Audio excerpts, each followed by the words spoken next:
बिस्मिल्लाहिर्रहमानिर्रहीम। Naveed Anjum MPhil physics. तो आज हम एफएससी फर्स्ट ईयर फिज़िक्स को शुरू करने जा रहे हैं। तो अब से प्रॉपर लेक्चर्स रोज़ाना की बुनियाद पर अपलोड होंगे।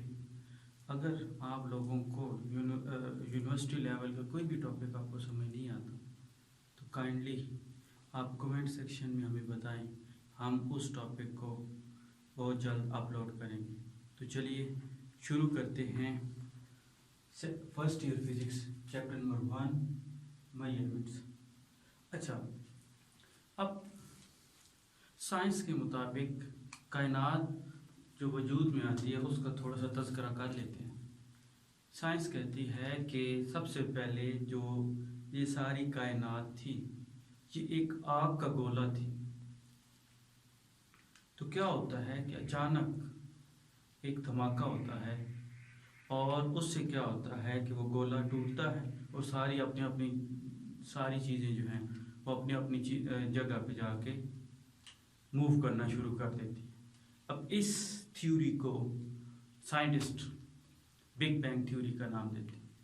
अब जैसे ही कायनात वजूद में आती है तो इंसान जो है वो सोचना शुरू कर देता है और सोच विचार करके नेचर को स्टडी करके वो सारा इल्म इकट्ठा करना शुरू कर देता है। तो शुरू में जो फिर वो जो ब्रांच बनाता है एक ही किताब के अंदर सारे का सारा डाटा इकट्ठा करता है और उस ब्रांच को वो नेचुरल फिलॉसफी का नाम देता है। अब नेचुरल फिलॉसफी मतलब फिलॉसफी स्टडी ऑफ नेचर। तो क्या किया कि शुरू में उसने नेचर को स्टडी किया और वो जो नॉलेज है वो इकट्ठा करना शुरू कर दिया। तो उसको उसने एक ही ब्रांच ऑफ साइंस का नाम दिया जिसको आपने नेचुरल फिलॉसफी कहा। अब जैसे जैसे गुजरता जाता है, वक्त गुजरता जाता है, तो क्या होता है कि इतना ज़्यादा इंफॉर्मेशन इकट्ठी हो जाती है तो फिर क्या करता है कि वो नेचुरल फिलॉसफी को दो हिस्सों में कन्वर्ट कर देता है। तो दो ब्रांचेस बनी। दो कौन सी? एक वो कहता है फिजिकल साइंसेस, जबकि दूसरे को वो कहता है बायोलॉजिकल साइंसेस। अब फिजिकल साइंस क्या है? तो उसने क्या किया कि सारा डाटा इकट्ठा था, उसमें से जो नॉन लिविंग थिंग्स हैं उनको अलहदा कर दिया, उसको नाम दे दिया फिजिकल साइंसेस। अब फिजिकल साइंस क्या है कि साइंस की ऐसी ब्रांच जो डील्स करती है with study of living thing. जितनी भी नॉन लिविंग थिंग्स हैं उसको उस जो ब्रांच है उसको उसने नाम दिया फिजिकल साइंसेस। तो साइंस की ऐसी ब्रांच जिसमें आप नॉन लिविंग थिंग्स को स्टडी करते हैं उसको फिजिकल साइंसेस कहा। अब इसके अंदर आपकी फिजिक्स आ जाती है, केमिस्ट्री आ जाती है, एस्ट्रोनॉमी आ जाती है, एटसेट्रा काफ़ी सारी ब्रांचेस हैं वो आ गई। अब दूसरी ब्रांच ऐसी ब्रांच है साइंस की जिसके अंदर आप सारी की सारी लिविंग थिंग के बारे में मुताला करते हैं, उसको उसने नाम दे दिया बायोलॉजिकल साइंस। ऐसी science that deals with the study of living thing, जितनी लिविंग थिंग्स हैं। अब लिविंग थिंग के अंदर आपकी स्टडी जो है वो आप बायोलॉजी आप करते हैं, उसके बाद ज़ूलॉजी है, बॉटनी है, एटसेट्रा काफ़ी सारी ब्रांचेस जो इसके अंदर आ जाती हैं। अच्छा, तो अब साइंस को दो हिस्सों में कन्वर्ट कर दिया गया। अब जैसे जैसे देखा गया फंडामेंटल साइंस, फिर बहुत ज़्यादा इंफॉर्मेशन इकट्ठी होती है। तो फिर क्या किया कि उसने फंडामेंटल जो साइंस थी, बुनियादी साइंस थी, उसको 3 हिस्सों में कन्वर्ट कर दिया जिसको उसने नाम दिया फ्रंटियर्स ऑफ फिजिक्स। तो कितने फंडामेंटल साइंस के कितने फ्रंटियर्स हैं? 3। तो फ्रंटियर्स ऑफ फंडामेंटल साइंस जो बुनियादी साइंस है उसके 3 फ्रंटियर्स। तो कौन से? पहला वो कहता है कि world of extremely large things. अब इसके अंदर बहुत ज़्यादा हैवी ऑब्जेक्ट्स जो हैं उनको सबको एक ही ब्रांच के अंदर रख दिया गया और उसको हमने कहा कि world of extremely large thing.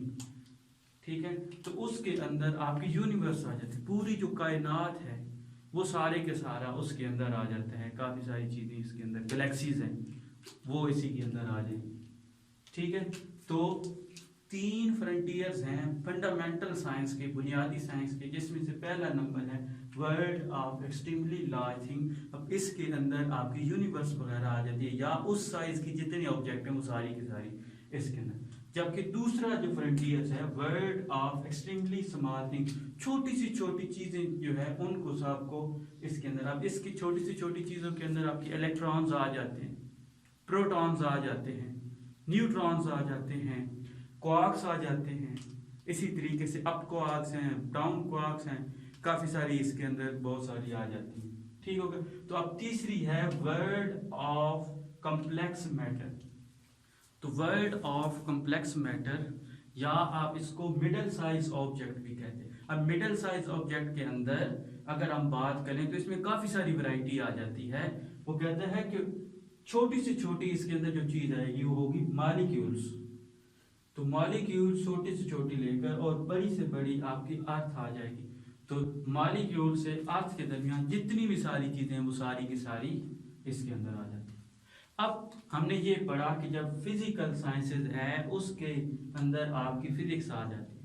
तो बुनियादी जो है वो जो मेजर पार्ट है फिजिकल साइंस का वो है आपकी फिजिक्स। तो चलिए अब हम फिजिक्स को डिफाइन करते हैं। तो physics is the study of matter, energy and there mutual relation. तो एनर्जी की क्या है, मैटर क्या है, उनको आपस में जब मिलाएं तो क्या चीजें आती हैं, या किस तरीके से फिनोमेनास हो रहे हैं जिसमें आपकी एनर्जी इन्वॉल्व है, मैटर इन्वॉल्व है, या दोनों चीजें इन्वॉल्व हैं। तो study branch of science, science की ऐसी ब्रांच है फिजिक्स जिसमें आप स्टडी करते हैं मैटर, एनर्जी और इन दोनों के बाहमी मिलाप से।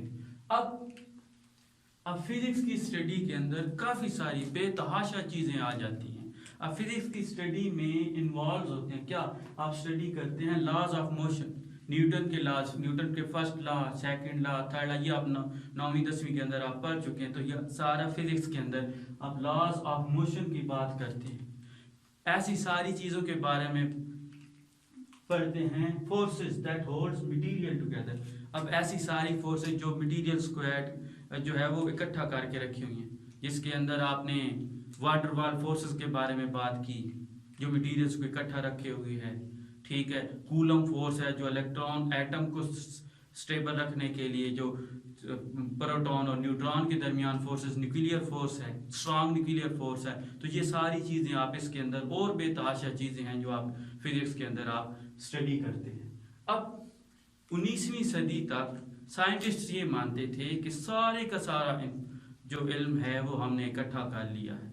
लेकिन जैसे ही 20वीं सदी शुरू होती है काफी सारे एक्सपेरिमेंट्स होते हैं। अब उन एक्सपेरिमेंट से जो हमें रिजल्ट मिलते हैं तो उधर से पता चलता है कि ऐसी बात नहीं, अभी काफी सारी चीजें हैं जो अभी डिस्कवर होनी है। तो फिर 20वीं सदी के अंदर काफी सारी ब्रांचेस बनी, उनमें से चंद एक हम जो है वो इसके अंदर स्टडी करते हैं। तो चलिए पहली उसके अंदर ब्रांच है न्यूक्लियर फिजिक्स। अब न्यूक्लियर फिजिक्स क्या है कि ये फिजिक्स की ऐसी ब्रांच है जो it is the branch of physics which deals with atomic nuclear. जो एटम के न्यूक्लियस है इनके मुताबिक इनके अंदर क्या चीजें हो रही हैं। आपने इसकी 9वीं 10वीं के अंदर पढ़ा है कि न्यूक्लियस के अंदर क्या हो रहा है। न्यूक्लियस के अंदर रेडियो हो रही है, रेडियो से नए एटम बन रहे हैं, जिसमें आपने फिशन बात की, फ्यूजन की बात की। फिशन क्या करता है कि न्यूक्लियस टूटता है, छोटे छोटे हिस्सों में कन्वर्ट हो जाता है। इसी तरीके से फ्यूजन में क्या करता है, छोटे छोटे न्यूक्लियाई मिलते हैं, एक बड़ा हैवी एटम बन जाता है। और उससे रेडियो के अंदर आपने बात की है, मुख्तलिफ पार्टिकल्स के बारे में पढ़ा है कि कैसे वजूद में आते हैं। ठीक है, मुख्तलिफ रिएक्शन, न्यूक्लियर रिएक्शन के अंदर बात करते हैं। तो न्यूक्लियर फिजिक्स आ गई। दूसरी है particle physics. Particle physics physics की ऐसी ब्रांच जो डील्स करते हैं विद अल्टीमेट पार्टिकल। छोटे छोटे जो पार्टिकल्स हैं वो उनके फॉर एग्जांपल इलेक्ट्रॉन हो गए, क्वार्क्स हो गए, क्वार्क्स कैसे एक दूसरे से जुड़ते हैं। ठीक हो गया, कितने क्वार्क्स से मिलकर प्रोटॉन बनता है, कितने क्वार्क्स से मिलकर न्यूट्रॉन बनता है। काफी सारी चीजें इसके अंदर आ जाती हैं। तो particle physics it is the branch of physics which deal with the study of ultimate छोटे से छोटे पार्टिकल्स। अब उसके बाद तीसरी है रिलेटिविस्टिक मैकेनिक्स। ठीक है, अब इस ब्रांच के अंदर वो सारी चीजें आ जाती हैं जो मूव कर रही हैं with the speed of light या comparable with the speed of, तो सारी जो चीजें हैं जो स्पीड ऑफ लाइट के साथ मूव कर, फोटॉन्स हैं आपकी स्पीड ऑफ लाइट के साथ मूव कर रहे हैं, उनको स्टडी करना है तो रिलेटिविस्टिक मैकेनिक्स के अंदर करेंगे। और काफी सारी चीजें हैं जो comparable with the speed of light move कर रही हैं, तो सारी की सारी वो इसके अंदर आ जाए। जबकि चौथी ब्रांच है सॉलिड स्टेट फिजिक्स। अब सॉलिड स्टेट फिजिक्स की ऐसी ब्रांच है जिसके अंदर आप स्ट्रक्चर और प्रॉपर्टी, किसकी, सॉलिड की प्रॉपर्टी और स्ट्रक्चर के बारे में बात करते हैं। तो फिजिक्स की ऐसी ब्रांच जिसके अंदर आप स्ट्रक्चर और प्रॉपर्टीज के, सॉलिड की प्रॉपर्टी के बारे में बात करते हैं, तो उस कोर्स ने सॉलिड स्टेट फिजिक्स, और भी काफी सारी ब्रांच है। अब आपकी बुक में ये 4 डिस्कस की हुई हैं, तो हम इसी के ऊपर इत्तेफाक करते हैं। तो ये जो आपकी दौर है, ये इंफॉर्मेशन टेक्नोलॉजी का दौर है।